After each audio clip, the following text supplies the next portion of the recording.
Yes, guys, how you doing? Welcome back to the Spurs Talk Show. It's 7:35 on Thursday evening. Look, it's been a really bad day, if I'm entirely honest, in the world of Tottenham Hotspur. We wake up this morning to the news that James Maddison is out for, well, essentially the rest of the season. He's going to be out until probably March or April or something.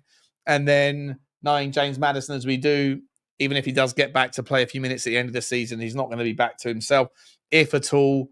I think that that will be, it might even be the last time you see James Maddison in a Tottenham shirt, if I'm entirely honest. I'd imagine that he won't play much at all this season. And then if he's fit and available to be sold in the window next year, then that might be the outcome. But yeah, it's a terrible news from him. And then we saw what we just saw. Tottenham Hotspur have just been smashed, battered to smithereens, 4-0 by Bayern Munich. One of the best teams in the European football. Certainly the best team in Germany. One of the best starting 11s. I've got this. I'll put it on the screen now, and I can already tell what the meltdown is going to be amongst the fan base. Take your pick. Levy's to blame. Thomas Frank's not fit for purpose. Everything, whatever it is, it doesn't seem to matter. It won't matter. The ultimate outcome here is no context, no balance, no reality checks. That it doesn't matter whether we had Eberici Eze in our starting 11 today. It doesn't matter whether we had Rodrigo on the left wing today. It wouldn't have mattered if James Maddison was fit, if we had Solanke. Unfortunately, there was just a massive gulf in class. And when you look at the starting lineups on the screen now, you can sort of understand why. Jonah Tah and Upamecano are two of the best defenders in Europe. Romero, you could make the argument maybe is one of them. Certainly, Micky van der Ven can be in a certain style of football, but he was outclassed today. Jed Spence and Pedro Porro, our fullbacks versus Stanisic and Conrad Lima being shoehorned out of the 8 into the right back role, which is what he does so eloquently. Pretty obvious outcomes. Goretzka and Josh Kimmich, two of the best in the game. Against Bentancur and Polinia, I'll be entirely honest, I was really disappointed with João Polinia today. I mean, it's his debut. He's not fully fit. He certainly hadn't had any time at all learning Tottenham's tactics. But it looked, for all intents and purposes, like all of our tactics were irrelevant. We were outclassed today, from minute 1 until minute 90. Even though we conceded 3 goals in the second half, I think our second half performance was slightly better. But then again, if you want to be a cynic, you can make the argument that once they were 3-0 up, they took their foot off the accelerator. Richalison at the top end of the pitch. Look, credit to where it's due. He had 2 sort of snapshots that were I think the only 2 shots on target that we had during the game.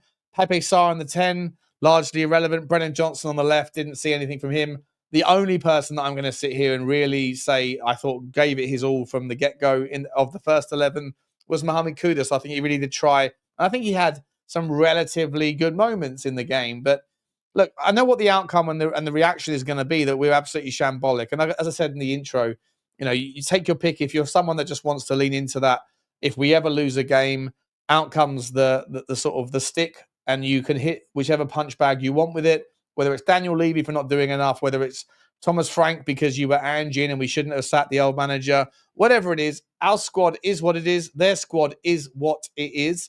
And it doesn't matter how good of a window that we had. In reality, we were never going to be able to compete and beat convincingly away from home a team like Bayern Munich with their strength and their time that they had with that manager today as you go into the last game before the season starts for both teams. It's just not a realistic outcome. You might have been able to have better outcomes than what we had, for sure, and better performances. It wasn't a great performance, but I'm not going to sit here and pretend like the world is caving in. This is a Champions League favourite. This is a team that should be winning the Bundesliga every single year. And Tottenham Hotspur are a team on a new project, the ground floor, the green shoots of a new project that is just getting going. So if you want someone to tell you that the world is falling in and that your pessimism is valid and validated, I'll sort of meet you in the middle and say it was horrendous. It was a horrendous performance relative to a fantastic team. But to sit here and pretend like a better transfer window would have materially changed the outcome, materially given us a better chance. I just don't subscribe to it. I think that Tottenham Hotspur should use this as a catalyst. It should be a level set. People should be looking at this, and I hope the club look at this and realize where we sit in the pecking order. A game like this, following a fairly kind of inconsequential and difficult to kind of perceive 1-1 draw with Newcastle a couple of days ago, following the 1-0 win against Arsenal when, both of our teams in both of those games were mismatched, and it was the fitness test and a little bit of tactical experimentation. Today was the final effort against one of the best teams in Europe, and we were outclassed. But it's not a reason for a meltdown. It isn't. What it should be is a line in the sand, an instigator and initiator, an amplification of the concerns that most of our fan base has around our starting 11 and the fact that we're carrying injuries. The fact that the club have taken the decision to loan out all of our young players, including the top-ranked young players that could have played a part in our system. The fact that they've taken that decision, and the fact that you combine that with the narrative that was out from Football London in the week a couple of days ago or yesterday, that Football London, who have people that are sources that are close to the club, they're saying, Lee Wilmot's saying that they've been reassured that Tottenham have all of the money that they need to complete their plans. Well, their plans better be, fairly significant in the last 4 weeks. Again, the window doesn't shut until September the 1st. The season starts essentially for us in about 5-6 days' time. But this should be seen as a somewhat of a positive, if it can be, because it's meaningless in itself. It's a meaningless outfit, a meaningless outcome.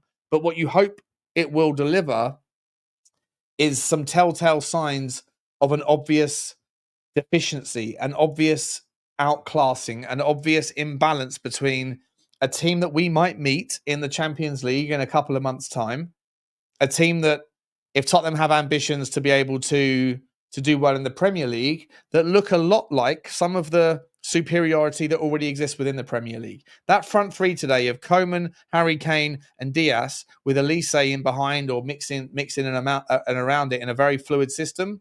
That in terms of quality, that's not too different to what you might come up against like a Liverpool, for example, away at Anfield.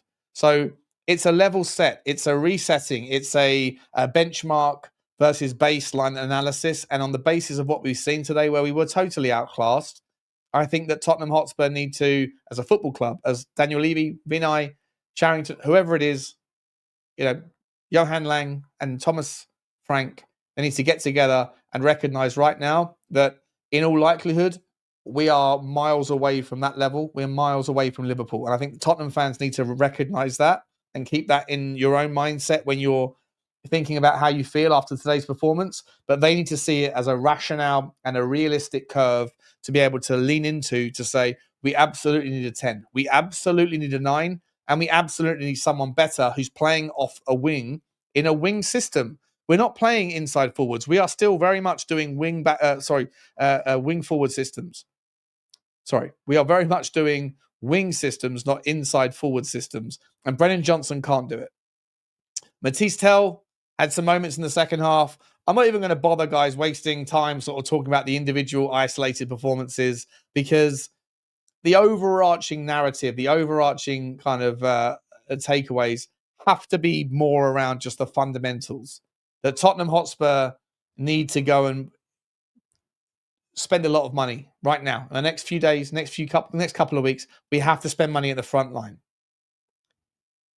I don't think our defense is going to get any better, even if they did have money set aside for a Zabani or a Scalvini, a Lukumi, a Lukumi, a Leone, any of those guys, someone like Araujo, all these guys we've spoken about. None of that really fundamentally changes the strength of our backline. A monster six that João Palhinha is going to be for Tottenham.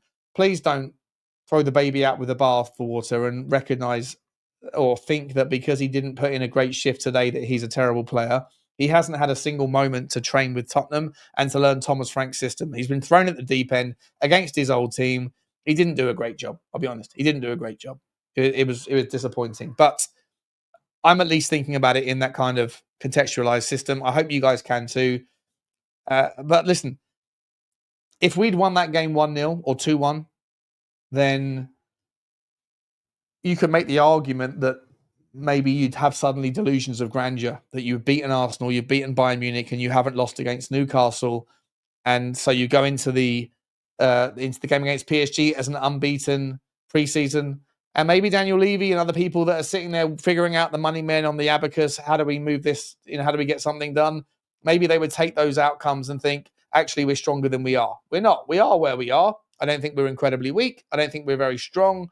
But I definitely think that there's obvious holes in the spot. But I think against a team like Bayern Munich that are set, ready, prepared, organised, and experienced at playing their manager's version of football, a manager, by the way, who got relegated with Burnley season before last in the Premier League, I think that you have to just sort of shake hands with the reality of the pecking order. That's how I would perceive it. I'm not going to go into meltdown mode. I know some of you will. And I'm going to put this up right now. Hopefully you'll see me over on the Spurs 5. If you're watching this later, then please check it out. Please also come back to the Spurs Talk Show. Hit the like and the subscribe button. I'm not sure if I asked. Hit the like and the subscribe, notification bell, all that stuff.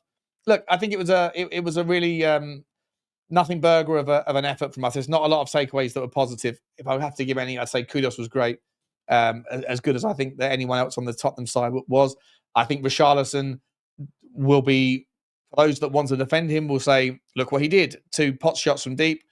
I think he was relatively meaningless and irrelevant apart from that. And everybody else in the back line and in the wing backs and everything, we were just outperformed, outpowered, outmaneuvered, and outclassed by a superior outfit. At the very least, what we can take away from it is that we know where we are in the pecking order, and that hopefully the powers that be at the Tottenham Hotspur Football Club will see that and go, okay, we need to improve. But even if we had improved to whatever level you think and I think we can get to by September the 1st, even if we had that team in place already, I still don't believe we would have had a different outcome today. I think there was just a gulf in the class and the quality and the caliber of personnel in both of those teams. So I'm not losing my mind about it. Disappointed, frustrated, and I'll encourage you to leave your thoughts in the comment section. But for me, it's more of a benchmark and a baseline analysis, and I think we know where we sit, and it's pretty low. So over to the club, figure it out. PSG on Wednesday. Like, subscribe, and comment, guys. And as always, bye-bye.